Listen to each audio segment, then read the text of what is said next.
I'm Sam Gopinski, and you are listening to the Accelerating Man series brought to you by themuggo.com. The legend sitting across the digital table from me is none other than Adam Zerda. If you are an F3 guy, he goes by Pierogi. He is an F3 Carpex Pax, a good dude to boot. He is Polish. He is one of the most interesting men I know.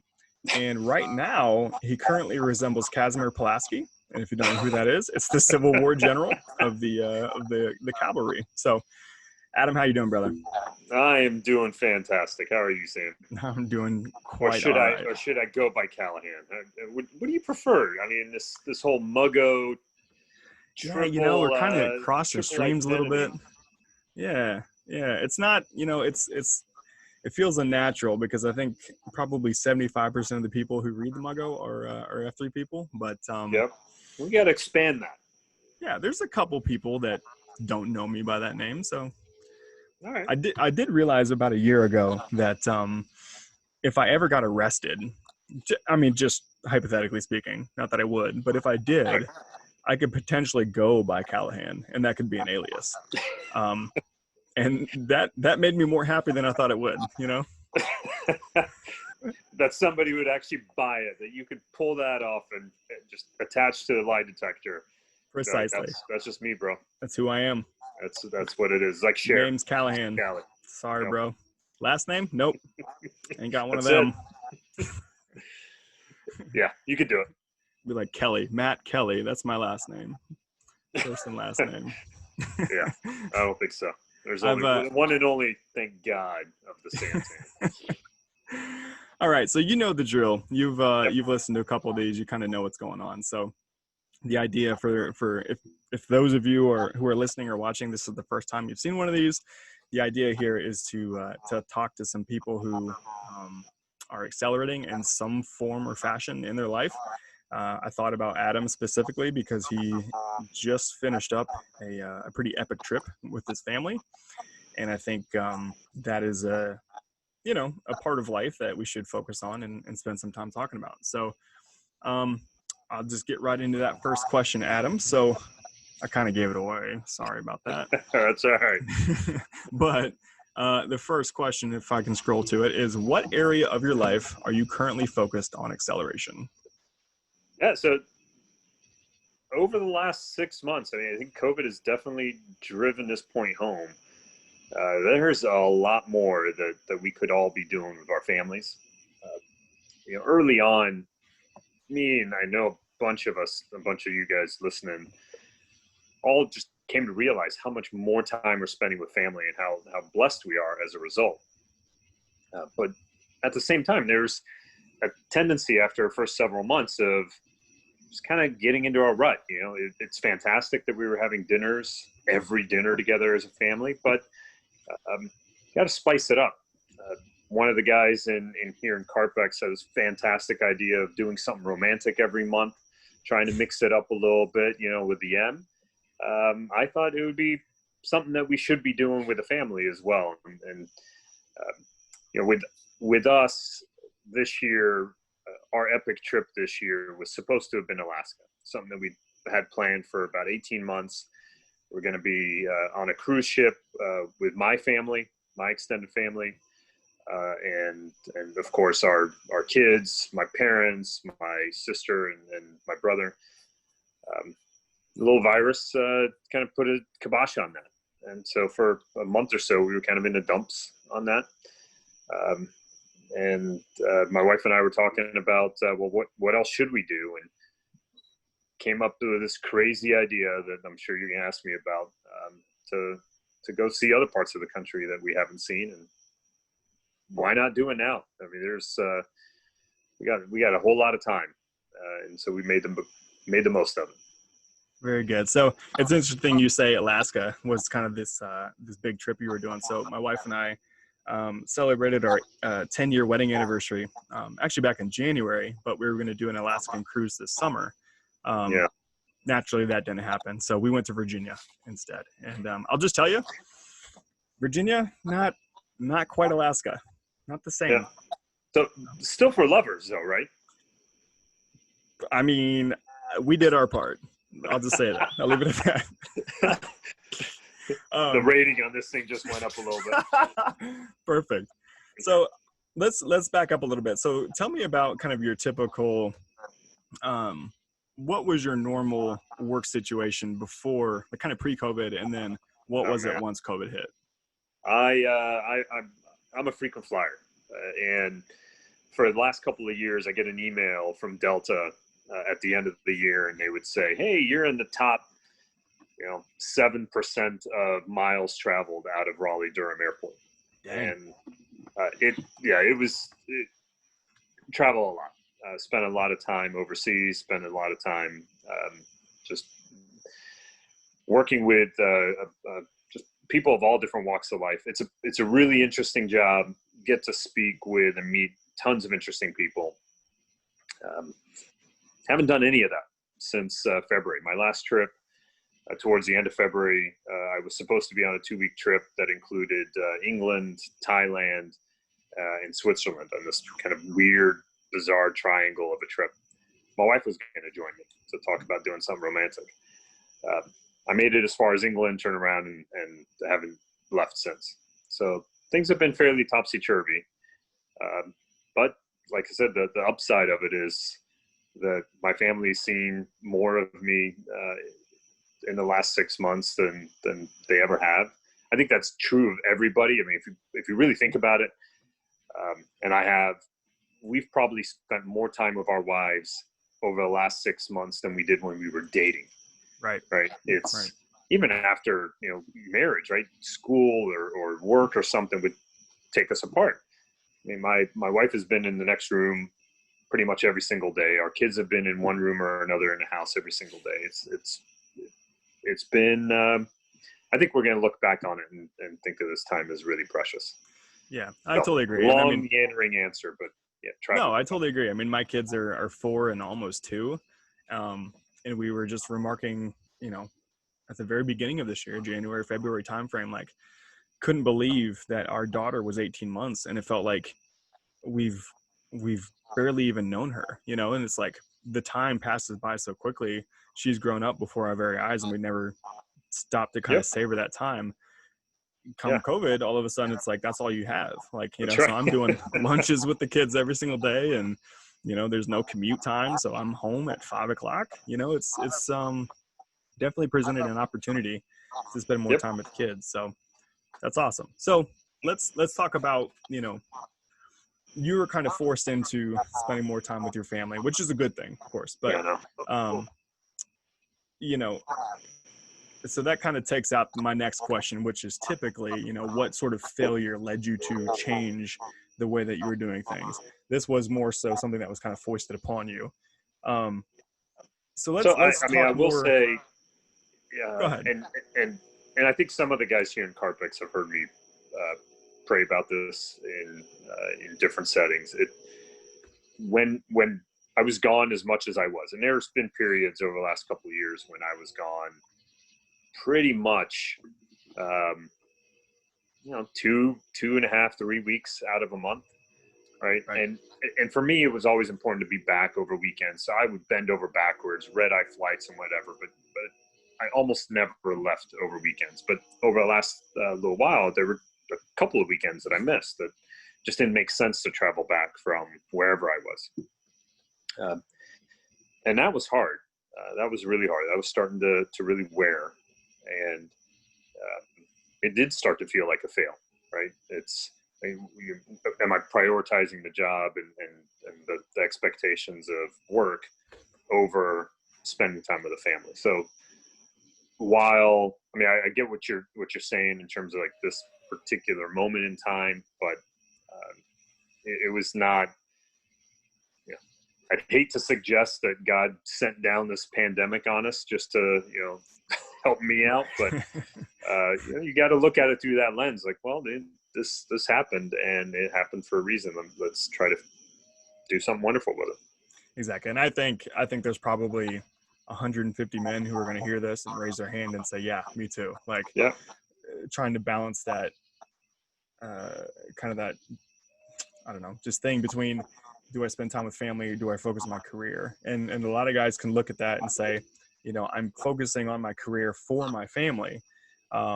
but then they get home and the wife and kids are just miserable, right? So Yep. are you really helping the family in that sense or not? I'm sure there's plenty of guys out there who have struggled with that for sure. I mean, I've had that conversation with some of the guys here in the region, right? It is really easy and enticing to say, I'm going to bust my balls now. I'm going to just try my hardest now because there's this pot at the end of the rainbow. And I mean, fact of the matter is, right? I mean, my kids are 10 and 12. By the time that pot at the end of the rainbow comes up, I'm going to be hoping to spend time with their kids, not with them. And that's a very different thing to look forward to. Sure. So we have been really over the last 5 or so years, been making sure that we invest the time in our family, in our unit of 4. There's some tension that comes with that, right? There's extended family that you want to make sure that you're making time for, but making sure that our unit, and I'm sure F3's got some funny name for it, but our immediate family, our unit of 4, plus the dog that's chewing his nads off, that we're growing closer. You think I'm joking, by the way? Yeah. He's Come on, man. Anyway, but no, it's making sure that we're investing that time. That's been truly important, really important. Exactly. So we talked to Tom last week, Yep. F3 Banjo, and talked to him about the DES challenge. And I'll say it one more time for those in the back: the Do Epic Shit challenge. I don't curse a lot, but actually I curse all the time, but try not to curse on here. But that's what that is. Tell me about what your desire was with getting involved in that. So it's the types of things that I do that I've liked to do. I've always told Build-A-Bear, because he and I've chatted about this a lot. It never felt like it rose to the occasion of doing epic shit, because it's the kinds of things that I really love to do, right? So for the last several years, we've always made a point of taking all the spring break off, just because the timing works great. Flying somewhere with the family.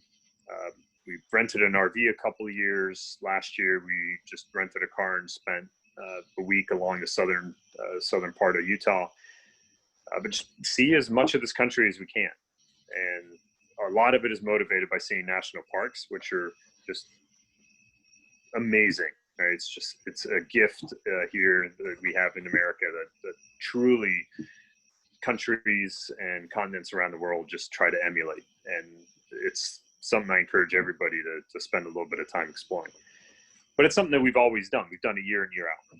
And so for me, saying, hey, we're going to go see some more national parks and do Epic Shit Challenge just didn't seem to rise to the occasion. And Build-A-Bear's like, dude, it's not about just doing it for you because it's epic for you. Do it because it's epic for some of the other guys that are in the region, that some of the other guys are following, so that it plants a seed for somebody else to do something like that. And so originally I actually had in my mind, I've also been going backpacking with some buddies from grad school. We're still trying to make that happen. So there may be a DES 2 for me, but when Alaska fell through and my wife and I were talking about what we ought to do, I started looking at places we could go and how far away driving is, and said, well, Yellowstone's a 33-hour drive. That seems like a little bit far. That's really epic. Yeah, that would have been nuts.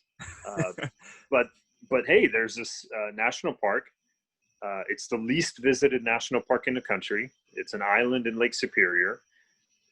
The only way you can get there this year is on a seaplane, on a float plane.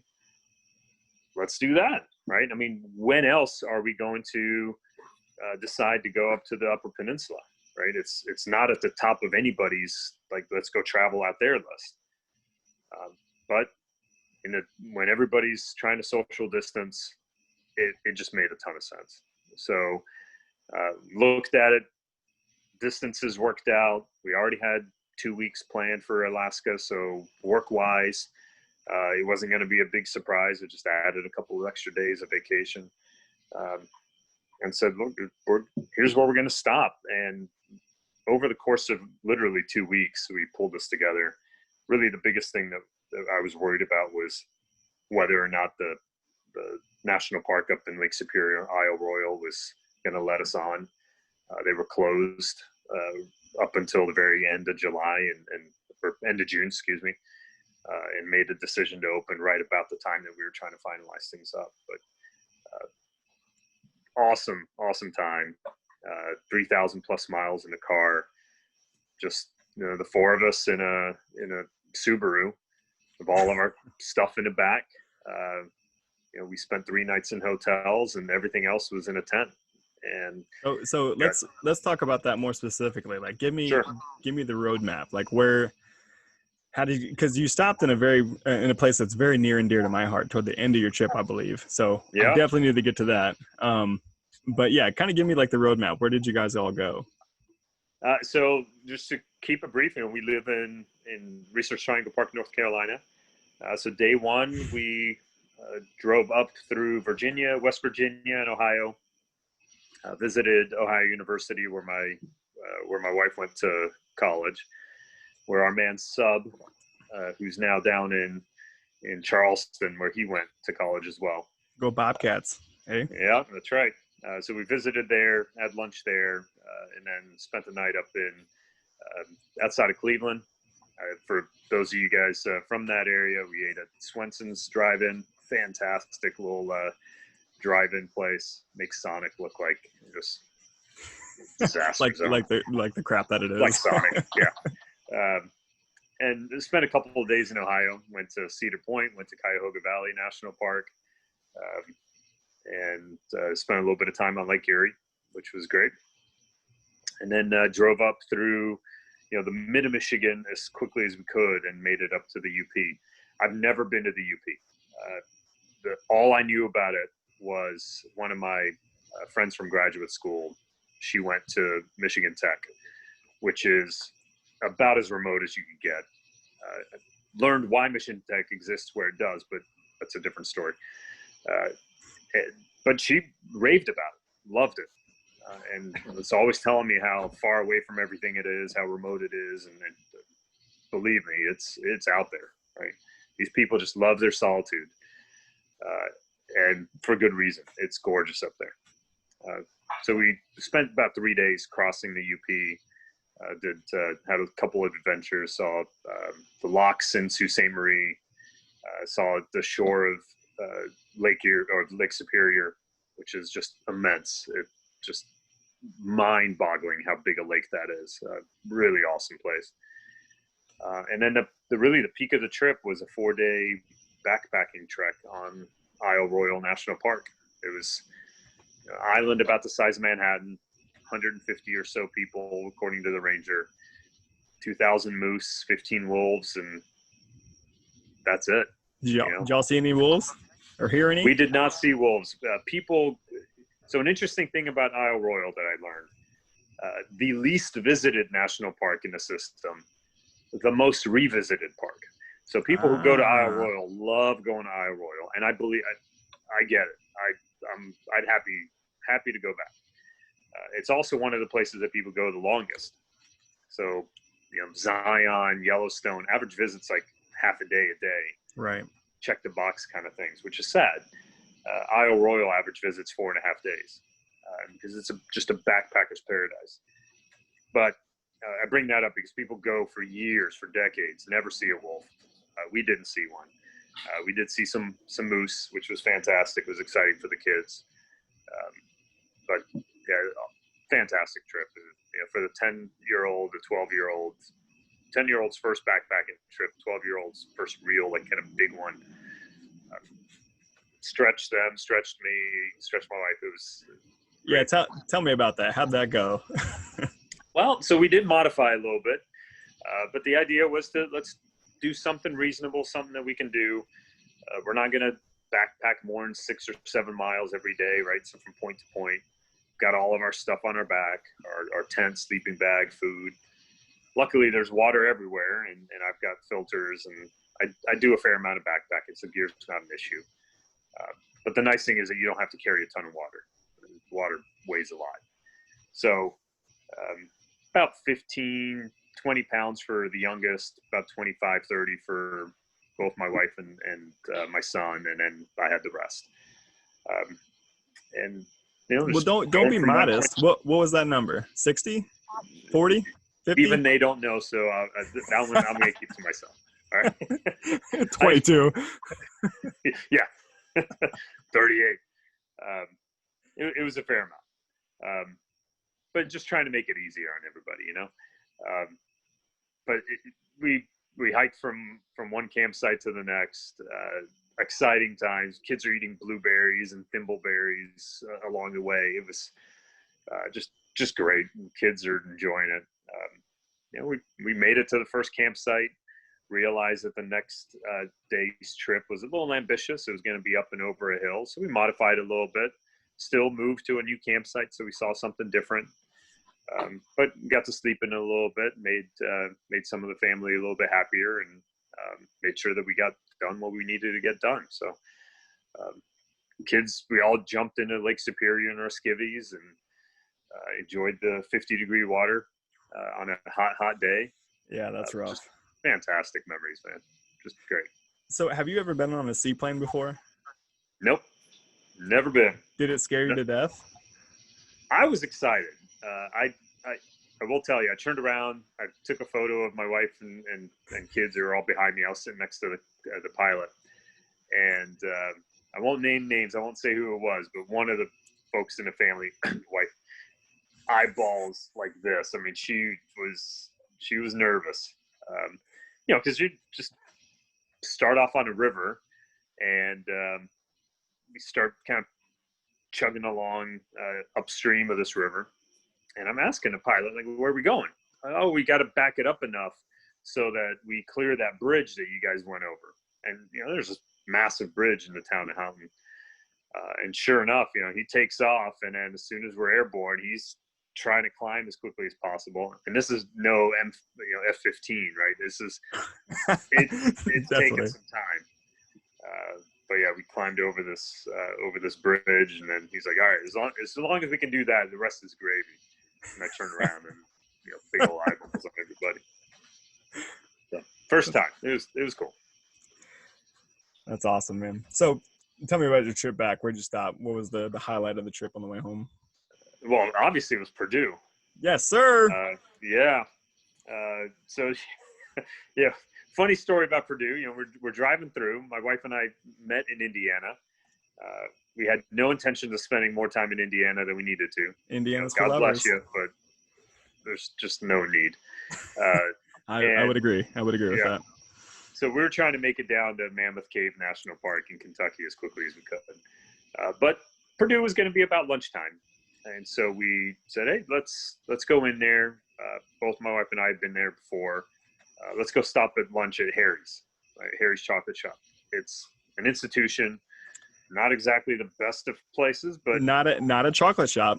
It's called Harry's Chocolate Shop. Yeah, I have been there before, and so has she. But so we walk up, and then both of us had blacked out the fact that Indiana has some bizarro drinking rules, including apparently this one where just kids are not allowed at Harry's Chocolate Shop. So.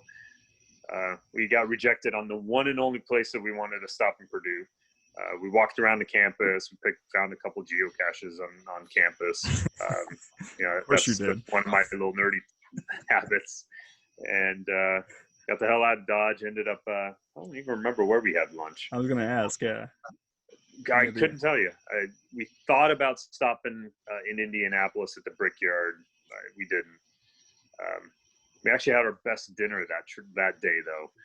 We stopped in Louisville and ate, of all places, at a Mayan place in Louisville, Kentucky, and it was awesome.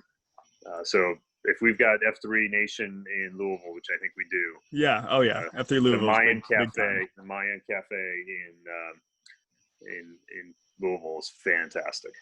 All right. Shouts to the Mayan Cafe. Yeah. Good stuff.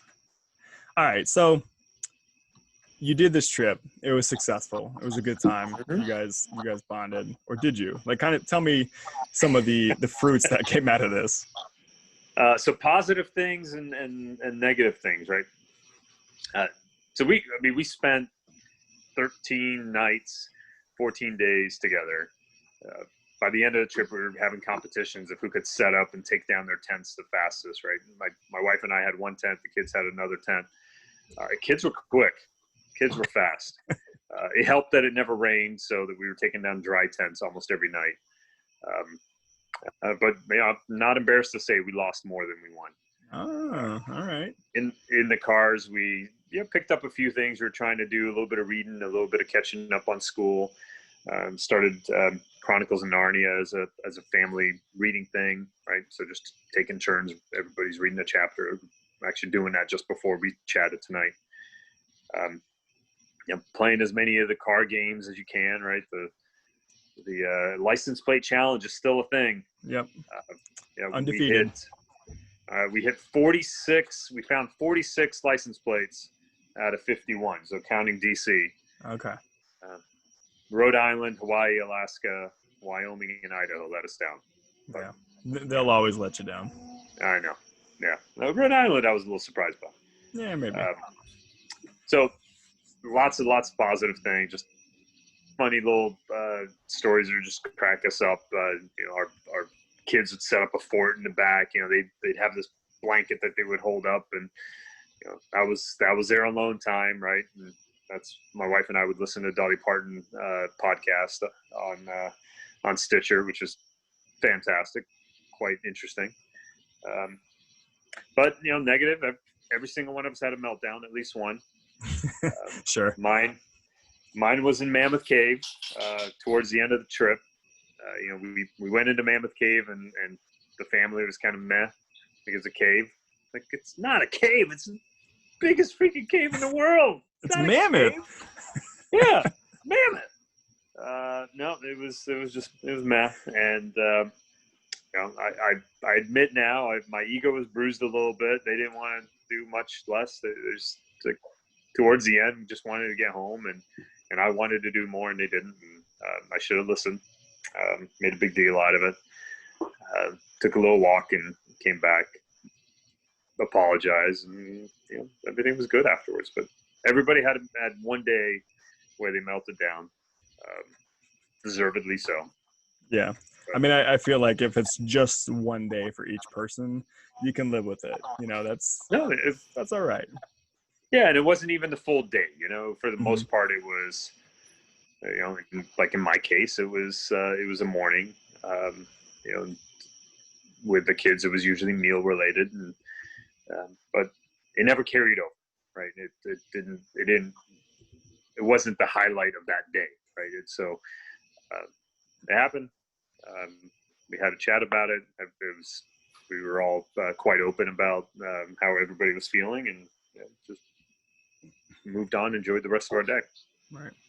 So how do you parlay this experience into something that is longer lasting? That's a great question. So two things. One is, how can I help some of the guys here in the region do something similar? Because it's, coming home, I haven't done a poll, so it's not like it's some sort of scientific data, but I reckon that most of the guys that I know in F3 have not taken an honest to goodness vacation this year. Certainly not in the last 6 months. There's a bunch of people, don't get me wrong, who spend countless hours out on the beach, just kind of getting away from it. But for the most part, people are working remote. They're not taking that time off to just do something epic with a family. So one of the things is, I do hope that I can show or convince some of the fellow brothers out there to do something similar. You've got the time. I know my job, my work is begging people to take vacation because they're worried that everybody's going to take 6 weeks of vacation at the end of the year. Right. We need to unplug. We absolutely need to get away from the work, and we need to spend time with our families. That's incredibly important. So I know I owe a backblast for our trip, and it is coming. But I do hope that I can convince some of the guys that we all know and love to just do something similar. Just get out. It doesn't have to be 3,000 miles in a car. Just take some time, spend it with your family. Just do it intentionally, and treat it as a vacation. I mean, we all get that time. Use Sure. it. Did you? And then for me, yeah, go ahead. Keep going. For the four of us, I do want to build on it. My son was definitely bit by the backpacking bug. By the end of it, he was saying, like, "Dad, can we do a little bit extra? Can we go a few more miles today? Can we do a little bit more?" I really hope that my wife, mom, and Anya enjoy it so that we can do this again. And so I'm thinking about what it is that we can do next year. Right? We've been doing national parks, and we'll continue doing that next year. But how can I do more than just that RV trip, and what else can we show them? Some of the cool things that we saw were actually outside of national parks. We ended up visiting the Shipwreck Museum in upstate Michigan. The locks in Sault Ste. Marie were just something phenomenal, right? Forget that we used to build stuff that was that massive. It takes 1,000-foot boat and lowers it from one lake to the other, right? And people built that 100 something years ago, and it still works. It's the same mechanism. Just kind of instilling that love of all the beautiful things that we have in the country, natural as well as man-made, and looking forward to building on it. Yeah. So next year is going to have to be a little bit more, and I don't think it's going to be Alaska, but it's going to be pretty awesome. So I didn't prepare you with this question. I just thought of it 2 seconds ago. But do you have any specific examples where you had kind of that moment where you connected with each of your kids in a way that maybe you weren't expecting, or something that you will remember the rest of your life, and maybe that they're going to remember the rest of their life? Oh, wow. So the one when my son jumps immediately to mind. My dog's yanking on my arm here, so in case you see me moving. With my son, it was when we were on Isle Royal. We were out there. Unfortunately, it was a full moon, so no chance to see the Milky Way or all the stars that you'd love to see when you're in the middle of nowhere. But the flip side was you get to see a full moon on just the darkest sky that you ever see. It's pretty impressive. And I said, "Hey, I'm going to wake up at sometime in the middle of the night, see what I can see if anybody wants to get up with me." And my son did. And so about 2:00 in the morning, my alarm goes off, and I crawl out of bed and I shake him awake and say, "Hey, Nolan, I'm going to go see what I can see." And so we get up, leave our shelter, and walking alongside Lake Superior, just this bay on Lake Superior. And we disturbed some beaver that apparently lived right there. They jump into the water, make this big old noise. So they're definitely not hiding. They're not slinking into the water. But as we're walking along the shore, one of them swims up to us and gives us this massive thwack with its tail. And it just scares the bejesus out of us. I mean, it's 2:00 in the morning. I thought a moose fell into the water, and finally see these little beavers swimming along because the moon's bright enough. You see these beavers just kind of their heads floating. And that was just an awesome moment of seeing nature in its element in a time when just about when everybody else was asleep. He was stoked. We took some photos, tried to capture the night sky. But that was a really precious moment with him. With my daughter, we had a lot of good times. The one that I appreciated was we were out in Cedar Point, spent a day out at the amusement park there, and she's 10, and she's at this funny age where most of the time she is confident as can be, just brave as can be. And we were on this one roller coaster at Cedar Point called Top Thrill Dragster. It's this roller coaster. It starts at 0. It takes you 120 miles an hour. Absolutely amazing. Crazy, right? Yeah. And she was excited, stoked about it. Gets in the seat, still excited. Thing takes off. She decided she was not excited. And somewhere, going up this thing, she decided she just wanted not to be on it, and just got really, really scared. And her coming off, my wife consoling her, me consoling her. We're just, cursing at this roller coaster together, right? How dare you do this to us? It went from the thrill of anticipation to the fear of being in the middle of it to the absolute silliness of cursing out this roller coaster for ruining our day, which it didn't. It just cute little memory of all the emotions that you go through, both as a parent and as a kid, in one. It just, I would call it a throwaway little memory, but it's one of those little. It's one that's going to stick with you. Yeah. Yeah. Top Thrill Dragster, man. We went to Cedar Point, I think when I was about a sophomore in high school, maybe. Mm-hmm. And my brother and I waited in the front of the line to get the front seats, right? Yeah. And this was like 2 weeks after I started wearing contacts. Okay. No more glasses, just had the contacts in. And we're just kind of jacked up, and we're excited for this thing to get going. And you kind of hear it winding up almost. Yeah. And next thing you know, I mean, you're going 120 miles an hour. Right.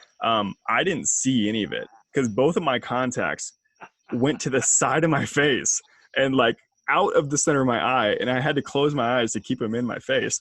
So I didn't see any of it. I just felt the sensation of going as fast as I've ever gone before, all of a sudden being on my back, and then all of a sudden being hung up, forward, twisting down this little thing.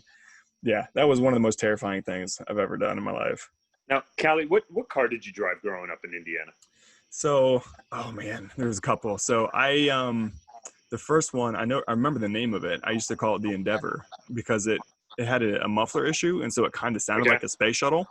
Okay.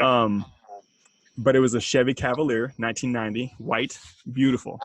And then I bought a 1995 Toyota Camry. That was my ride.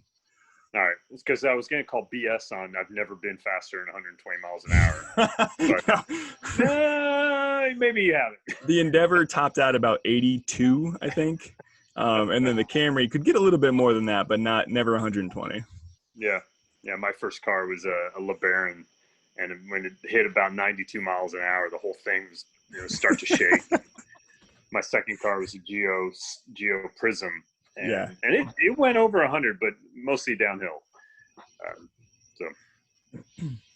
So I've got a couple kind of canned questions that I typically would ask, but they don't really apply here, I suppose. The last one does. But before I get to that last question, if you could kind of distill the experience down into a bit of advice for men around our circle, or just men in general, what sort of advice would you give regarding, deliberately spending time with your family? I mean, first of all, do it. You got to do it. And it's so much of certainly my life and so many other guys' lives is spent in front of this, right? In front of a monitor of one sort or another. That's not living. Just get out there and even take your kids fishing, take them hiking, take them for a bike ride. Just do it and show them that there's a lot more to life than what you're unfortunately demonstrating every day at work, because now they see it more than ever, right? So number one is do it. Number two is kind of what I learned on that day in Mammoth is that it's not all about what you want to do, and it's not all about you as much as the other 11, 12 days were a success. That one, no amount of me hoping to do what I wanted to do was going to make that work. So just a lot of humility. I think we all know that our kids are kind of born and bred to remind us of humility. Sure. But just keep that in the forefront. So last question, what's keeping you motivated to continue this kind of this development? Hell, I enjoy it. Yeah. So sure. Let's be honest. There's a little bit of selfishness here, all right? No, I definitely enjoy it. I'm glad they enjoy it. I love the fact that my wife has grown to enjoy it. It's not something that she did growing up. And so just the adventures our kids have are awesome. Today's first day of school for our kids. I don't know when this is going to air, but first day of school in North Carolina. And my 10-year-old, fifth grader, they were going around the class and asking, tell me a little bit about yourself. Tell me about your summer. And these kids are going, my favorite color is blue, and that kind of stuff. And my daughter goes, I was on a seaplane and we visited 8 states. She got it wrong. We did 10, but still, we went on a road trip and we saw 8 states. Right? And my wife was going. She slept through 2 of them. That's all. Exactly. West Virginia was a blur. It was quick. But yeah, my wife was mentioning how the teacher is going to think that we're just like this crazy COVID family. We're just traveling the country, exposing our kids. But no, we were about as distant as you can get. It was beautiful.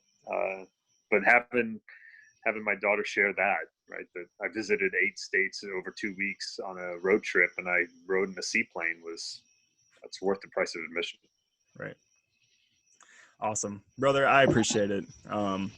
Thank you for your leadership in this regard. I think every single man who's going to listen to this will kind of be forced to take a look at what they've been doing during the pandemic, right? And how are we, pouring into our families like that? How are we spending our time? Are we being wise about it? Do more. I'm just really thankful. Yes, exactly. I'm really, really thankful for your example. So I appreciate it, my man.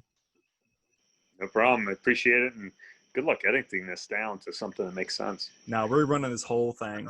The whole thing. Oh, good Lord. So, all right. You've been listening to the Accelerating Man series brought to you by themogo.com. This has been Adam Zerda. I am Sam Gopinski. Adam, do you want to take us out? Sure do. Blue Diamond.